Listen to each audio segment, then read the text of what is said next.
Welcome to our tutorial about the zoom tools. Cubase gives you many tools to control how you view your work. In this tutorial, we're going to learn how to use the zoom tools. Let's start with the zoom tool from the toolbar. It's blue when it's active.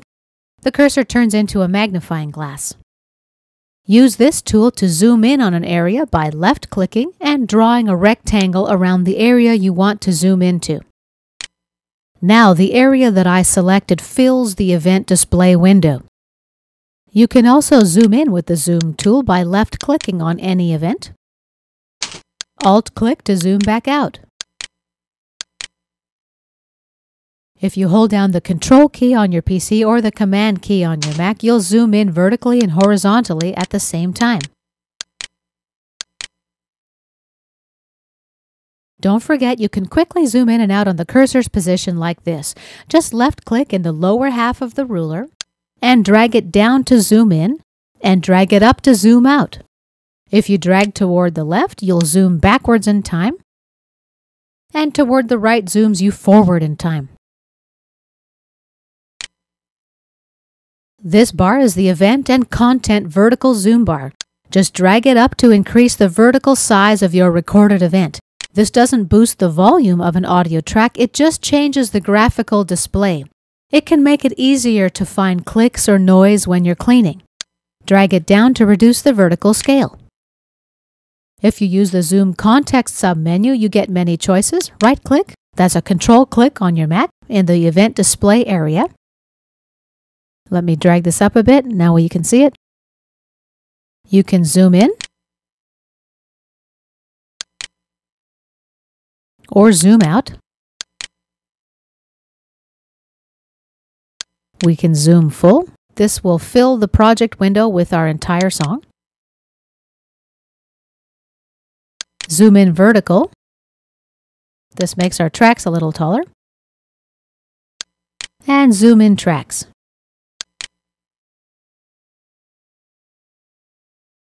Zoom out tracks.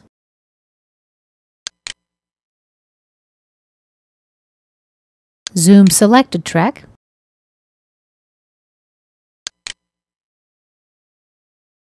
Undo zoom. And redo zoom is our last option. Let's check the zoom in tracks option again. Since my tracks were too tall, I wasn't able to zoom in any more vertically. Okay, there we go. Now we've increased the track size with zoom in track. We can zoom out track to decrease the size of the selected track. By the way, you can resize tracks easily by hovering the mouse over the lower edge of the track and then dragging up or down when the mouse cursor becomes a double-sided arrow. You can adjust all of your tracks at once by shift selecting and then dragging to your optimal size. You can control select two tracks if they're non-sequential. Oops. And resize them this way. Now let's look at the track scale pop-up menu. Let me close the transport panel so you can see what's going on here. Click on this arrow. It's between the vertical scroll bar and the vertical zoom bar. It's jumping out the right side of my recording screen, unfortunately, but it does let me zoom tracks. One row. I can also choose some preset values for track height. I can fill up my whole screen with all my tracks. Or I can enter any number of tracks that I want to fit on my screen.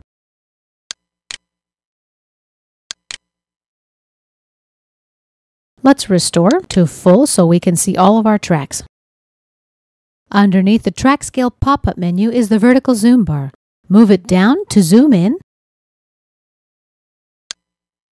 or move it up to zoom out the height of the tracks.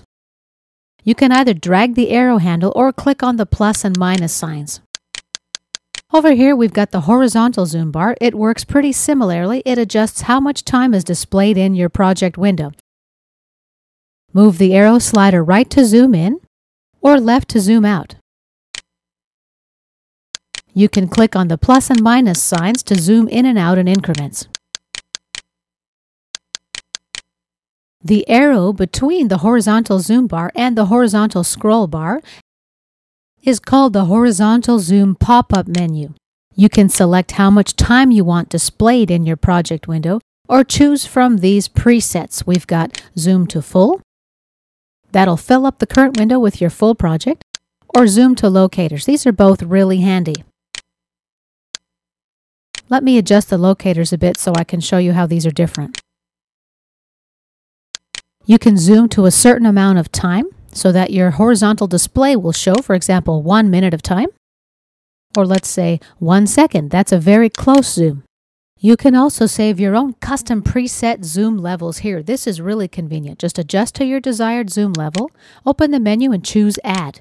Type in the name of your preset, and then click OK.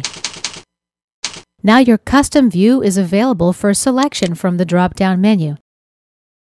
Obviously, this is great for getting from one view to another really quickly. There's the one I just set up.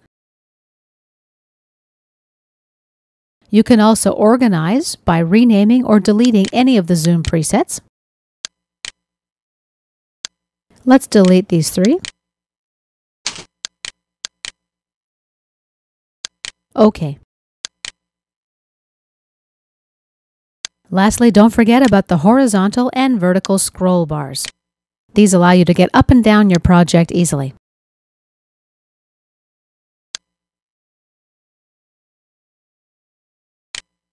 And this concludes our tutorial about zoom tools.